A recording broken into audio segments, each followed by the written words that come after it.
Bon dia.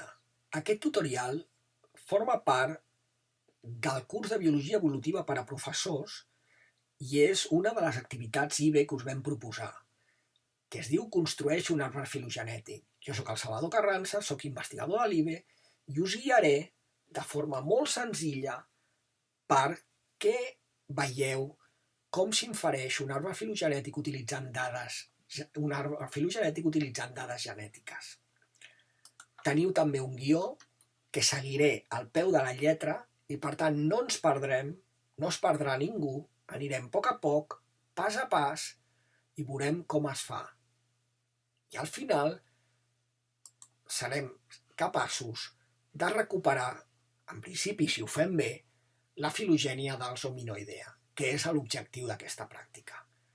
Us deixo per vosaltres que us llegiu una mica els programes que utilitzarem, els fitxers de dades i els objectius. Els objectius són molt clars, volem aprendre a baixar-nos dades del banc de dades per inferir filogènies moleculars, arbres filogenètics, arbres que ens diuen quins, en aquest cas espècies, estan més relacionades amb quines. D'acord? Per fer això, agafarem el guió, d'acord? Tancarem les finestres aquestes i ens centrarem en el guió. Jo també ara l'apartaré de la pantalla perquè jo el guió el tinc imprès, igual com vosaltres també, i passarem al primer punt. El primer punt, per començar aquesta pràctica, és obrir el programa Genius. Jo el tinc aquí al meu ordinador, el podeu obrir tots. Suposo que ja heu entrat la llicència, per tant us permetrà entrar dintre d'aquest programa. I el primer que ens diu el guió de pràctiques és, dintre de l'apartat A, baixar les seqüències dels genomes, és 1. Obrir el programa Genius i crear una carpeta dins del directori local que es digui File, mitjançant File New Folder, d'acord? File New Folder. Així crearé una carpeta nova que li heu de dir filogènia. D'acord? Creem una carpeta dintre del nostre directori del nostre programa que es digui filogènia. Aquí s'ha obert. Jo tinc moltes carpetes, però fixeu-vos que la que acabo de crear ara és aquesta, la que us he dit que creu. Jo tinc moltes carpetes perquè aquest és el programa que utilitzem nosaltres per fer recerca en els nostres laboratoris. El programa que utilitzareu avui, el Genius, és un programa que s'utilitza a moltíssims laboratoris del món. O sigui que estareu utilitzant eines que els investigadors estem utilitzant. Següent punt, punt 2. A continuació ens baixarem del banc de dades els genomes mitocondrials per treballar amb ells. I aquí teniu un llistat dels codis de GenBank de les espècies que volem baixar-nos. Teniu una taula, d'acord, amb els noms de les diferents espècies i el codi de GenBank. Per tant, ara baixarem el Genius, obrirem el navegador. I què ens diu el guió de pràctiques? El més fàcil és baixar-se les seqüències del GenBank directament. Hem d'anar al GenBank, doncs jo obriré el guió de pràctiques, tiro fins aquí i vaig al GenBank. Si jo clico aquí, obro l'hiperlink i entro dintre del GenBank. Ja estic aquí. I diu, a dalt a l'esquerra, on posa All Databases, heu de seleccionar nucleòtids. Doncs anem aquí a All Databases i seleccionem nucleòtids. D'acord? Això ens permetrà buscar les seqüències nucleotídiques, perquè els genomes mitocondrials són seqüències nucleotídiques, d'acord? Que és el que volem treballar nosaltres, volem treballar amb seqüències nucleotídiques per inferir la filogènia dels següents genomes, de tots aquests genomes que tenim en aquesta taula. Per fer això,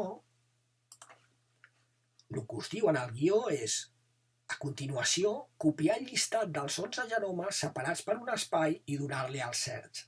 Jo, en comptes de vindre aquí i escriure'ls un a un, el que puc fer és, com que us els hem donat aquí, els copieu, fixeu-vos que aquest és aquest primer, aquest és aquest segon, separats per un espai. Jo els copio, vaig aquí, els enganxo i li dieu search. Molt bé. Següent punt del guió. Diu, un cop ens apareguin en pantalla el llistat amb els 11 genomes mitocondrials, diu, compteu-los i mireu el número que us dona dalt. Si ja ho diu, 11 ítems, 11 genomes. Jo, si els conto, venen numerats, n'hi ha 11, d'acord? O si ho hem fet bé. Estan tots. Els heu de baixar al vostre ordinador. Això, nosaltres ara estem dient-li a un banc de dades mundial, a nivell mundial, on es fiquen totes les seqüències que es fan en el món i les podeu accedir de forma gratuïta des de casa vostra. Això és un banc d'informació increïble. Li hem de dir que les volem en el nostre ordinador. I això ho farem mitjançant el que diu aquí, en el guió. A dalt a la dreta, a la pantalla, busqueu Send to. Fixeu-vos. Cliqueu i us apareixerà un menú. Heu de modificar-lo per baixar-vos les seqüències. Seleccioneu File, perquè els volem enviar les seqüències a un fitxer, i seguint l'exemple de la foto inserida, i a continuació li diem Create File. Hem de mirar el que teniu al guió, al tanto, perquè heu de mirar el guió, la foto inserida, i diu, mira, formato Gimbank, heu de fer que coincideixi. Doncs, en comptes de summary, li direm formato Gimbank. I què diu el guió? Create File. Diu, cliqueu a Create File. I d'aquesta manera guardareu l'arxiu. D'acord? Guardareu l'arxiu.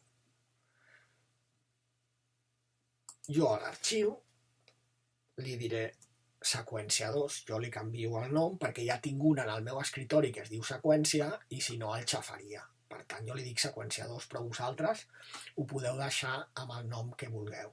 D'acord? En el meu cas, de nou, el meu navegador jo el tinc, diguem, el tinc modificat perquè em pregunti on vol que em baixi els fitxers. I jo, per tant, puc escollir on me'l vull baixar. En aquest cas me'l baixaré a l'escriptori. Però en el vostre cas, no sé on us el baixarà, o suposo que a descàrregues o en algun lloc així. Bueno, l'haureu de localitzar després. Li diem guardar, en el meu cas jo l'he guardat a l'escriptori. I aleshores, què diu el guió? Aneu al programa Genius, dintre la carpeta de filogènies, d'acord, i importeu les seqüències. Fent File, Import, From File. D'acord? Heu de fer això. File, Import, From File. I deixeu anar. I ara us diu, quan us aparegui un missatge, deixeu en Autodetect Format, que ens detecti ell el format de les seqüències. I li heu de dir OK. Perfecte.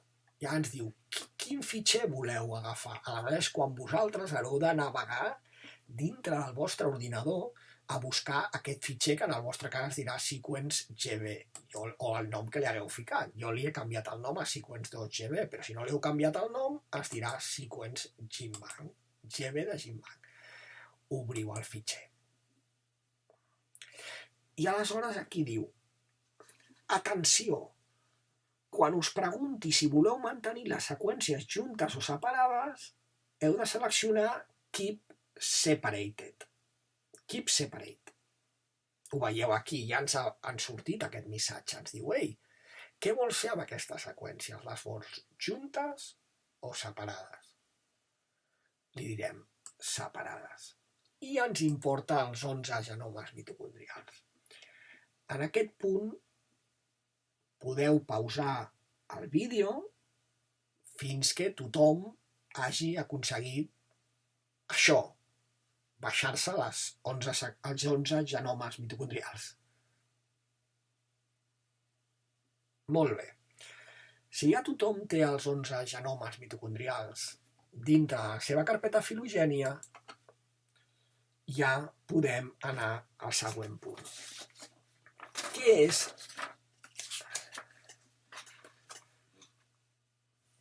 Diu, si no heu importat les seqüències des de dins de la carpeta de filogènia, arrossegueu les seqüències dins de la carpeta. Bueno, jo ja les he importat des de dins de la carpeta de filogènia, però si no hauríeu de fer el que diu el punt 3, és a dir, arrossegar-les. Per importar-les simplement les heu d'arrossegar a la carpeta. Molt bé. Diu, un cop a la nostra carpeta de treball, podem obrir un genoma. Obrim un genoma, el primer, per exemple, el de Pongo, i fixeu-vos el que surt.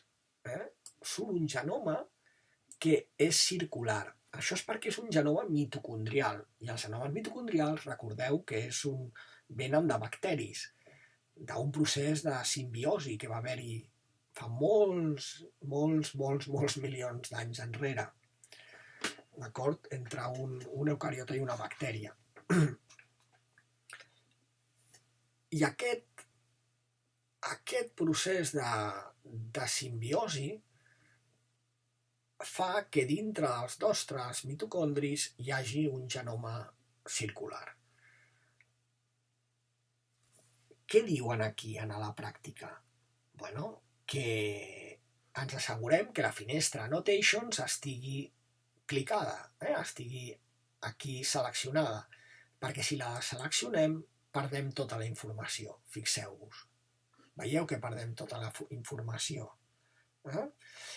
I nosaltres volem la informació, necessitem la informació de quins gens. Tots aquests genomes mitocondrials tenen els mateixos gens amb el mateix ordre.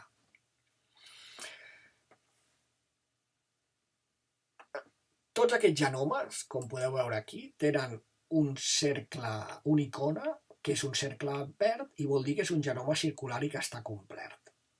D'acord? Aquí, amb aquestes tecles d'aquí, podeu jugar a augmentar i podeu veure, bàsicament, les seqüències genètiques. Això és un genoma, té informació genètica, d'acord? Té informació genètica. I això que ho veieu aquí. I ara ja passem al punt B, que és extraure un gen del genoma, perquè nosaltres no volem fer les filogènies amb tot el genoma mitocondrial, d'acord? No volem fer la filogènia amb tot aquest genoma. La farem només amb un gen, i la farem amb el gen ND4. Aleshores, què hem de fer? Ara, com a exercici, volem inferir una filogènia amb el gen mitocondrial subunitat 4 de la NAT deshidrogenasa, més conegut com a ND4. És un gen que codifica una proteïna. En aquest genoma tenim gens que codifiquen a proteïnes, com són tots aquests verds, i tenim gens que no codifiquen per proteïna, com són aquest de color marró i aquests dos de color vermell. Aquests són els ribosomals i aquest és el dílob. Per extreure del genoma mitocondrial que us heu baixat un gen concret és molt fàcil. En primer lloc, creeu una carpeta anomenada ND4 dins de la carpeta filogènia. O sigui, nosaltres hem d'anar dins de la carpeta filogènia i hem de crear una carpeta que es digui ND4. Ja sabem com es creen carpetes. Ara ja n'heu creat una, per tant li direm ND4. I ja està, ja la tenim. Ja tenim aquí la carpeta ND4, que està buida. Molt bé. A continuació, diu el punt 2 dintre del B, de l'apartat B, el punt 2, diu a continuació podeu utilitzar aquest sistema visual per extreure el gen. A veure, quin sistema ens permet? Com podem nosaltres d'aquí extreure un gen d'un genoma mitocondrial? A les opcions del visualitzador del genoma seleccionar Sequence View. Ja ho tenim com a Sequence View. Veieu aquí? O si no, no estaríem veient això. Veureu el genoma mitocondrial anotat. Seleccioneu el gen a extreure amb el cursor posant sobre la zona anotada en verd, ND4, fixeu-vos que està aquí. cliqueu la zona i un cop veieu que aquesta està seleccionada, al quadre de diàleg de la pantalla, clicar a Extract. El quadre de pantalla de diàleg de la pantalla és aquest, clicar a Extract. I us diu que Extraction Name. Us demanarà un Extraction Name. El deixeu per defecte, li dieu OK. I com veieu, us apareix el gen aquí. Veieu, no? Que us ha aparegut el gen. Això, ara que ja sabeu fer-ho, ho repetirem per tots els genomes, d'acord? Extract, OK. Tercer genoma, ND4, extract, OK. El quart genoma. Fixeu-vos que si jo no selecciono res, no em deixa extreure res. És en el moment que selecciono que jo puc extreure. OK.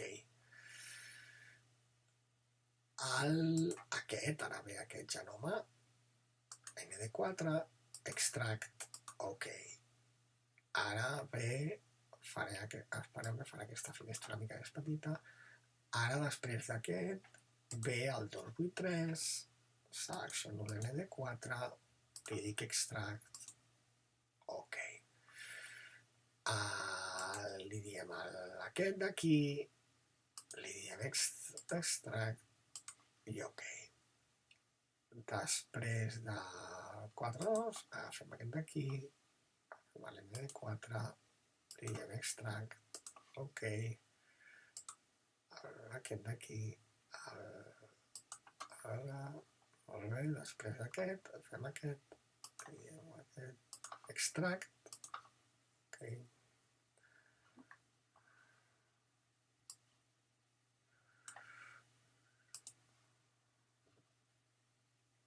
Aquest, fixeu-vos que ho té al revés, l'obert està per fora, i aleshores, simplement fem això mateix, i aquí ja, de nou, aquest també ho té per fora, li diem extract, OK. D'acord? Ja tenim totes les 11 seqüències.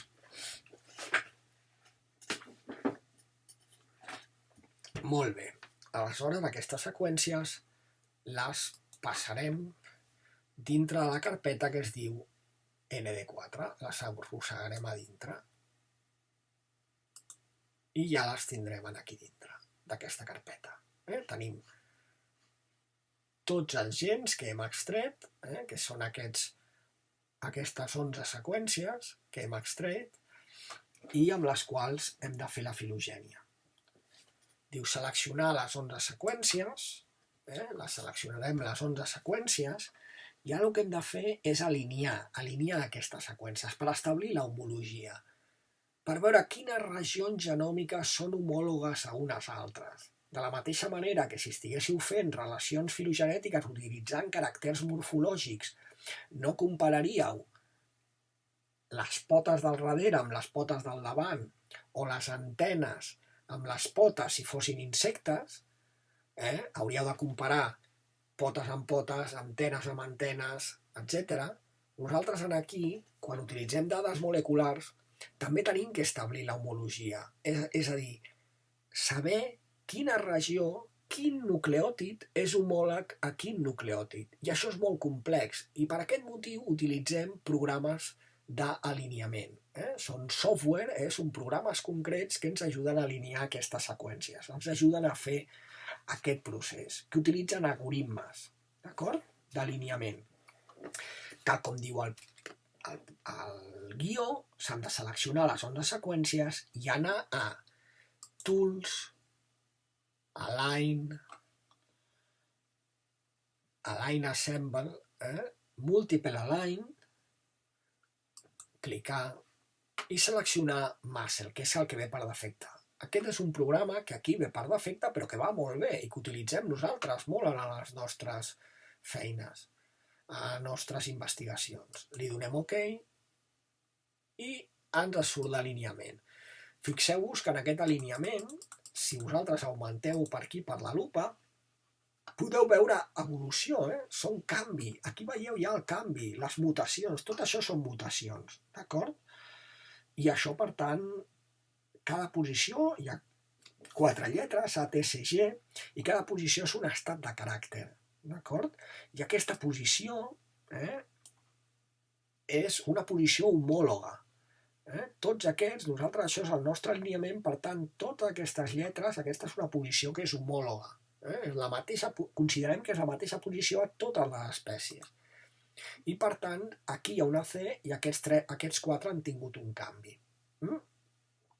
Aquí podem veure, per exemple, que els dos ximpanzés, les dues espècies, el ximpanzé i el bonobo, el pan troglodita i el pan paniscus, doncs comparteixen una mutació, que és un canvi a una T, que només tenen ells. I, per tant, és un canvi únic d'ells dos. És el que li diem en sistemàtica una sinapomorfia, un canvi derivat compartit. Però és que si fixem-nos aquí, l'Homo sapiens i l'Homo neanderthalensis comparteixen aquestes dues posicions i moltíssimes més, que són úniques per ells i que no té cap altre grup. I això també són sinapomorfies, d'acord? Són canvis derivats compartits. Això és evolució. Això són mutacions, d'acord? I podeu veure les mutacions en aquest gen. Hi ha molts canvis. Els animals canvien, els animals muten, els animals varien, d'acord? I aquí ho podeu veure. Vosaltres esteu visualitzant l'efecte de l'evolució. Aquí, en directe, d'acord? Aleshores, aquest és el nostre alineament i a part de veure això, a part de veure aquestes mutacions, podeu també traslladar, translate. Hem dit que això era un gen codificant, l'ND4 és un gen codificant, i per tant el podem traduir a proteïna. I això ho podem fer amb aquest programa de forma molt senzilla. Seleccionem l'alineament, i li diem translate. Espereu, i li diem translate. I ens pregunta quin codi genètic volem utilitzar. Tenim molts codis genètics diferents, d'acord? Per fer la traducció, però com que tenim vertebrats, nosaltres utilitzarem el mitocondrial vertebrat, d'acord? Si fos un gen nuclear utilitzaríem l'estàndard, potser, o si fos un invertebrat, mitocondrial invertebrat, utilitzaríem aquest, però és vertebrat mitocondrial, utilitzem aquest, i li diem OK. I aquí tenim el mateix que teníem abans, però bàsicament amb aminoàcids. Els podeu veure aquí. Clar, és més curt. Tenim només 459, mentre que aquí teníem, mireu quants nucleòtids, d'acord? 1.370 i pico. Per això bàsicament és perquè, com ja sabeu, per codificar un aminoàcid calen 3 nucleòtids. I per això, quan nosaltres tenim un gen, cada 3 d'aquests nucleòtids codificaran un aminoàcid. I per això tenim un alineament de 1.378 nucleòtids i en canvi només tenim 459 aminoàcids. Si us fixeu, la primera posició d'aquest gen és ATG. Aquest és el primer, segon i tercera lletra del codó. ATG. I l'ATG, com no sé si ho sabeu, però suposo que codifica per metionina, d'acord? Que és normalment sempre el primer aminoàcid dins d'una proteïna. Molt bé, ara ja tenim el nostre alineament amb nucleòtids i el nostre alineament amb aminoàcids. Com podeu veure, hi ha moltíssimes més mutacions en els nucleòtids que no pas amb els aminoàcids. Amb els aminoàcids hi ha molts menys canvis, està tot molt més conservat. Això és perquè el codi genètic és degenerat. És a dir, de les 3 posicions, per exemple, si canvia la tercera, no es produeix un canvi d'aminoàcids. Per això veieu molts canvis en aquí que després no es veuen reflectits en canvis en aquí. D'acord? Perquè molts d'aquests canvis es produeixen a les terceres posicions dels codons que no produeixen canvi aminoacídic. D'acord? El següent pas que hem de fer és inferir la filogènia.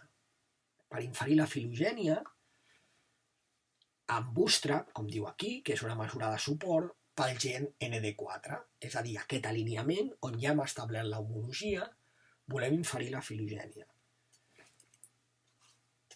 I això ho farem mitjançant un mètode de reconstrucció filogenètica que està instal·lat per defecte en el programa Genius. Com ho fem això? Per inferir l'arbre filogenètic, com diu el guió, feu el següent. 1.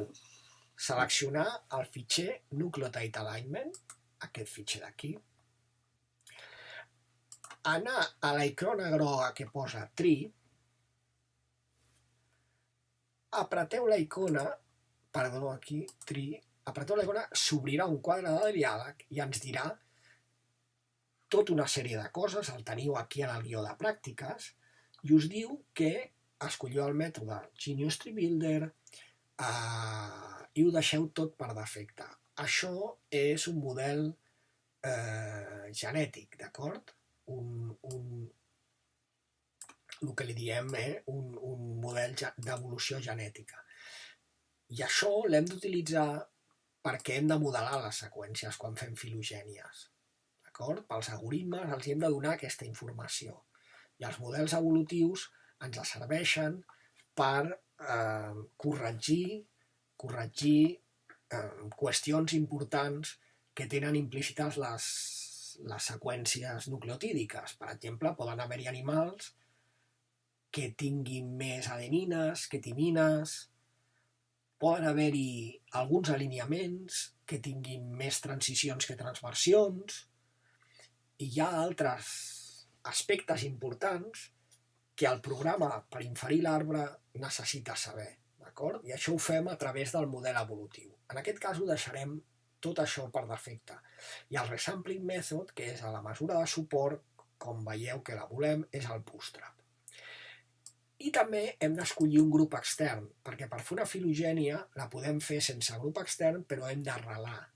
Una filogènia, si no està arrelada, no ens dona informació sobre les relacions evolutives. Per tant, escollirem l'outgroup i com a outgroup escollirem el nostre outgroup. O sigui que per això anem a la figura original. I qui era el nostre outgroup? El Papio, aquesta espècie. Doncs qui d'aquí és el Papio? Anem a buscar-lo. Papio hamadryas. El veieu aquí, el Papio, el 001992. Doncs anem a buscar-lo de la llista, doncs ja el tenim. Aquí tenim, l'outgroup és aquest. Mireu, aquest número d'aquí és el random seed, és per si alguna vegada voleu repetir un arbre exactament, doncs poseu aquest random seed i us el farà exacte amb els mateixos paràmetres, però no cal que el toqueu. Ja diem aquí al guió de pràctiques que no cal que toqueu, ho deixeu tot per defecte, assegureu-vos que teníeu l'outgroup correcte, que és el Papio, el teniu aquí, i doneu-li OK. I aquí teniu la filogènia, d'acord? Acabeu de fer un arbre filogenètic, és a dir, heu inferit les relacions evolutives, perquè recordeu que gràcies a aquestes mutacions podem inferir aquestes relacions. És a dir, el fet que aquesta posició, en aquesta posició d'aquí, per exemple, aquests dos comparteixin una T, tinguin aquest caràcter compartit derivat i aquests no el tinguin, això està fent que quan fem la filogènia aquests surtin junts, d'acord? És a dir, aquesta informació de l'alineament ens està donant aquests resultats. Gràcies a l'alineament podem fer aquesta inferència. Anem a veure si ens ha sortit bé. Si ara fem aquest arbre una mica més petitet, ara anem a fer-lo encara més petitet, aquí. Doncs vinga, el posarem aquí i anem a mirar. Ximpanzé i pigmi ximpanzé són del gènere Pan, Pampaniscus, d'acord? És el Pampaniscus i el Pan troglodytes, són aquests dos. I aquests són grup germà en la nostra filogènia estan més relacionats amb l'humà i el neandertal, que són del grup Homo. Homo sapiens, Homo neanderthalensis. Per tant, nosaltres hem recuperat a la nostra filogènia que el grup Homo, el gènere Homo i el gènere Pan, els ximpanzés i els humans, estan més relacionats. Anem aquí i fixeu-vos que sí, que estan més relacionats. Hem recuperat bé la filogènia. Els goril·les serien els següents. Com veieu aquí, també els goril·les serien els següents. Els orangutans serien els següents. L'orangutan de Borneo, de Sumatra, en tenim 2 nosaltres, i són els següents. I aquí també, fixeu-vos. I després ja venen els gibbons, d'acord? Els ilobates, els gibbons, que estarien com a grup ja de fora dels hominidae. I com podeu veure aquí, també surten com en la figura. En resum, la filogènia ens ha sortit bé. I aquests números que hi ha aquí són les mesures de suport. Aquests números són les mesures de suport. Que aquí, al final de la pràctica, perquè ja hem arribat al final de la pràctica, us diuen de fer un exercici, s'us proposa un exercici molt senzill, i us diu, busqueu cada un d'aquests grups, que això és senzill de buscar, perquè teniu aquí les taules, que podeu correlacionar el nom de l'espècie amb el nom comú, i aquí teniu els noms comuns a la filogènia. Busqueu aquests grups, que aquests grups els heu de buscar mitjançant l'arbre, és a dir, els diferents grups els teniu aquí, Hominoidea, Hominidae, Ilobatidae, Catarrini.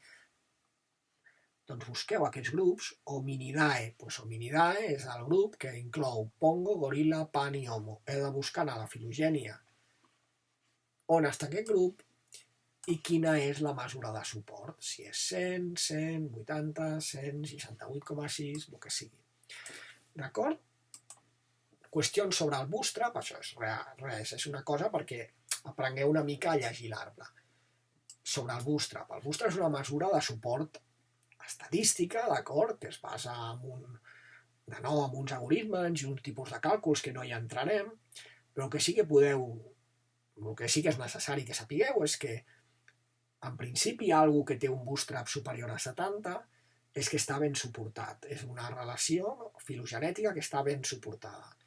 Valors de bootstrap menors de 70, com per exemple 68,6, ja podríem dir que aquest grup no està molt ben suportat.